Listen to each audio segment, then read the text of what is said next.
El lujo de Disyuntiva TV, ni más ni menos, el señor del buen vivir, del buen hablar, del buen conducirse, Nemesio Delgado, en su primera participación de este año. Bienvenido, mi querido Nemesio. Muchas gracias, Jorge. ¿Cómo te la pasaste? Llegamos. Familia.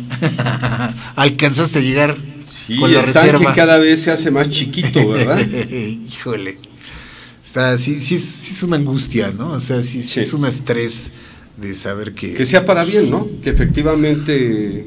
Ojalá y esto sirva, porque además del costo económico que esto ya está teniendo, pues sí conlleva obviamente un costo político. Si hay resultados, escuchaba yo ahí un analista, pues aquí perdonamos todo, ¿no? No, pues mejor legitimación que esa no va a tener. Exactamente. Pero pues ya veremos, ¿no? Ya Así veremos. es. Esperemos que sí, ¿no? Es un problema verdad, difícil, pero pues que todo este sacrificio sirva de algo, ¿no? Y que no haya detrás de esto otro tipo de cuestiones, ¿no? Así es, dice este señor, sí es un lujo y no todos los vulgares de los que hablamos antes, los personajes pues políticos se refiere, dice Socorrito Arana. Que te Oye, saludos. Mi Jorge, bueno, vamos a hablar de vino hoy. El lunes te prometo hablar de coches. Ya salieron los números del mercado. Excelente. Y el día de hoy, mira, es una pregunta que suele hacerse mucha gente, ¿no? Tú tienes vino, dentro de los vinos españoles, la uva más conocida es la Tempranillo. De hecho, el 80-90% de los vinos tintos españoles llevan en esa proporción esa uva, ¿no? La Tempranillo. Entonces, tenemos dos ejemplos de uva Tempranillo que son muy claros, muy bien definidos, muy como concluyentes en todos sus aspectos organolépticos, que son la Tempranillo de La Rioja y la Tempranillo de la Ribera del Duero. Sí, digamos que son las dos regiones más emblemáticas de España en términos del Tempranillo. El Tempranillo se da en España prácticamente en todas las regiones, ¿no? Pero tú pruebas un vino de La Rioja, que es un vino ligerito, es un vino muy suave, con un componente de acidez muy importante, ¿sí? Acidez, pero no acidez en el sentido negativo, sino acidez en el sentido positivo desde el punto de vista de digestión y desde el punto de vista de frescura. Claro. Y también esta característica lo que hace es que te da vinos como muy vivos, ¿de acuerdo? Con unos picos de brillo muy interesantes, ¿no? Este es el Tempranillo de La Rioja. Y luego tienes tú, por ejemplo, el Tempranillo de la Ribera del Duero, que es un vino que contrasta con la suavidad del Rioja, la fortaleza, la estructura, el tipo más del nuevo mundo de la Ribera del Duero, ¿no? Del Tempranillo de la Ribera del Duero, ¿no? Y en ese sentido, si bien en La Rioja el componente es fundamentalmente ácido, en la Ribera del Duero el componente es fundamentalmente tánico, ¿sí? Uno te da acidez y el otro te da tanicidad, ¿de acuerdo? Entonces la gente dice, bueno, ¿por qué siendo la misma uva, el mismo país, etcétera, son vinos o resultan vinos totalmente diferentes, ¿no? Bueno, el componente de la uva es importante, pero aquí hay otros factores que determinan mucho más esta diferencia, ¿no?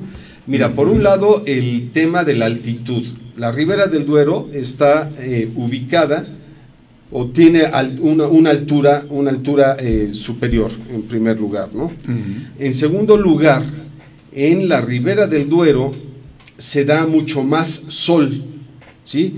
Se da mucho más sol, o le pega a las plantas mucho más sol, y la diferencia entre la noche y el día, la temperatura de la noche y el día, hace que son mucho más extremas, claro, ¿no? Entonces, esto hace que el azúcar, que las uvas tengan mucho más azúcar que en el caso de la delicadeza de los vinos de La Rioja, ¿no? De Tempranillo de La Rioja, ¿no?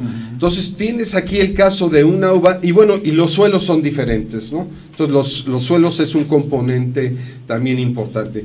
Tienes aquí el caso de una misma uva que te da expresiones diferentes por otro tipo de cuestiones que no tienen única y exclusivamente que ver con el tipo de uva que estás utilizando, ¿no? La Tempranillo, por ejemplo, en México, que está muy bien aclimatada, en mi concepto te da ciertos tonos especiados que no es fácil encontrar ni en la Ribera del Duero ni en La Rioja, ¿no? Entonces, todo esto, ¿a qué voy? A que el vino pues tiene una diversidad, pero aparte de la diversidad, tiene una serie de detalles, de matices, ¿no? Que si bien lo hacen muy complicado, lo hacen también mucho más interesante, lo hacen también mucho más divertido, y lo hacen también que, pues al que nos gusta, a los que nos gusta, tengamos siempre la curiosidad de buscar este tipo de matices, ¿no? Que es parte de la afición del vino. Tú me dirás, pero es que eso lo hace difícil. Bueno, pues sí, lo hace difícil, lo hace complejo, pero es lo que también resulta pues muy motivador, ¿no? Sí. Así es. Sí, exactamente. Lo simple, pues ahora sí que qué chiste, ¿no? Pues sí, ¿no? Hay que meterse a... un refresco, por ejemplo, siempre sabe igual, ¿no? Dependiendo también un poquito del estado de ánimo. Pero en el caso del vino, pues la diversidad o el abanico de la experiencia, pues se abre mucho más, ¿no, Jorge? Por supuesto. Y aquí en el caso, digamos, entonces sí hay... aunque sea la misma uva, que es lo que dices, las características, ¿no? de su mismo ADN es lo que resulta en la diferencia. O sea, el ADN es el mismo, ¿no? Ajá. Pero lo que circunda a la uva, los factores hace externos que cambien, ¿no? Exactamente. Mira, la gran diversidad del vino tiene que ver con la capacidad del fruto de la uva para mimetizarse con el medio ambiente, ¿no? En donde está, ¿no? De ahí que las variedades puedan ser, pues, prácticamente, pues, infinitas, ¿no? Sí, interesante, desde luego. De ahí la referencia a la región, que es tan importante, ¿no? Justamente lo que tú nos dices. Y conocer, bueno, porque en un lado es así y en otro lado es de otra manera, ¿no? Claro. Aquí en el caso, la Tempranillo dice, está muy aclimatada aquí en ¿qué región? ¿Baja California? En Baja California, por ejemplo, la Tempranillo es una de las uvas muy utilizadas, y aquí en el Nuevo Mundo se utiliza mucho combinarla con Cabernet Sauvignon, ¿no? Que es una uva de origen francés, ¿de acuerdo? Es una mezcla que es una mezcla ya muy común, pero que hasta hace unos años pues era novedosa, ¿no? Pero en México grandes vinos mexicanos tienen ese coupage, ¿no? Esa mezcla de Cabernet y Tempranillo. Y en La Rioja, por ejemplo, cada vez más se estilan los vinos a los que les añaden Cabernet Sauvignon, ¿no? Pero eso básicamente con el fin de minimizar, ¿no? La suavidad del Tempranillo de La Rioja, para darle un poquito más de estructura, de fortaleza al vino, ¿no? Porque el vino de La Rioja o la Tempranillo, en un cierto sentido, puede incluso llegar a parecerse mucho a la Pinot Noir, que es una uva muy ligera, muy de la que hemos platicado muchas veces aquí, ¿no? Sí, claro. Y nos decías de las cifras de la temporada en cuanto al vino, o ¿Cómo, de qué me decías? Al principio me hablabas de que salieron algunas cifras, ¿no? No, te decía que lo de los autos. En los autos, perdóname, sí. Ya estaba yo revolviendo los dos temas. Así es. Saludos, te mandan aquí Jorge Galván. ¿Qué vinos mexicanos se recomienda a Nemesio? ¿Y qué opinión tiene del, qué dice? ¿Ícaro? Del Ícaro. Ícaro es un vino que tiene un montón de uvas, por lo menos las primeras cosechas cuando salió tiene es un coupage de un montón de uvas, ¿no? Hay que lo cheque ahí en la etiqueta. Es un vino bien interesante, lo hizo, su creador es un enólogo chileno afincado en México desde hace algún tiempo. Sí me gusta, es un vino de alto standing, es un vino premium, no es un vino barato. Me parece que es un vino muy moderno, que va muy bien con muchos platos, por lo menos esta es la impresión que me dejó cuando lo probé hace algún tiempo.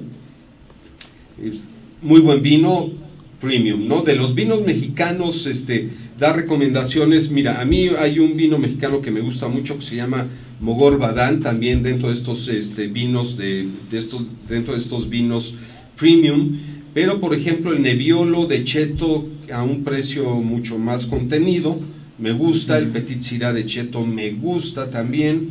Desde luego el vino de Piedra me gusta mucho.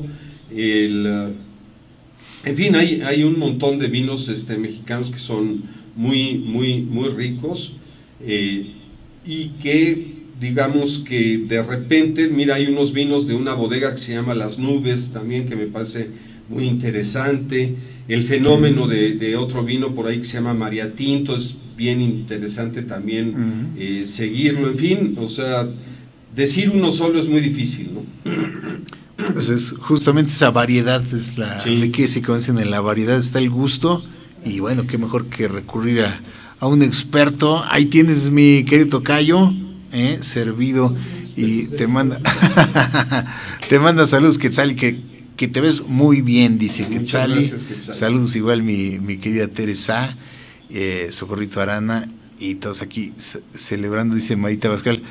Yo no gusto mucho de los vinos, pero aprendo mucho y me gusta mucho su sección, dice Marita Abascal, y todos aquí felices de tu reaparición aquí en Disyuntiva TV, mi querido. ¿Cómo te la pasaste? ¿Cómo encontraste allá Puebla? Bien, todo bien, todo caminando. Puebla también bien convulso, caray. Sí, está todavía con esta tragedia a la que pues se sume esa indefinición todavía con el interinato que será hasta la próxima semana. Estaba yo escuchando hoy temprano, cuando se defina al gobernador interino y otra vez a proceso electoral. Desafortunado todo está. Pues ojalá y no se deshaga, ojalá y no se empeoren las cosas, porque hasta hace unos años Puebla era una ciudad muy, muy tranquila, y un ambiente muy cool, muy tranquilo, etcétera. Muy plácido. Pero ahora el tema político, el tema de la seguridad también está fuerte. El mismo Huachicol. El Huachicol, pues, es uno de los lugares de los puntos rojos de este delito, y otros, desafortunadamente, como se ha venido deteriorando. La ciudad de Puebla ha crecido y está bien bonita. Sí, de verdad que sí, su desarrollo, su orden bien también con crecimiento. Y la comida, pues ni se diga. Híjole, no, pues ahí sí vamos a entrar a terrenos que nos torturan aquí de pensar en la gastronomía. Pero bueno, esperemos que todo esto vaya agarrando rumbo, y que la situación en Puebla pues tienda a estabilizarse también. Gracias, querido Nemesio, por esta participación. Gracias, y Jorge. Bienvenido de nueva cuenta. Muchas felicidades y muy agradecidos nosotros, como siempre, con tu participación. Gracias a todos, queridos amigos. Continuamos aquí.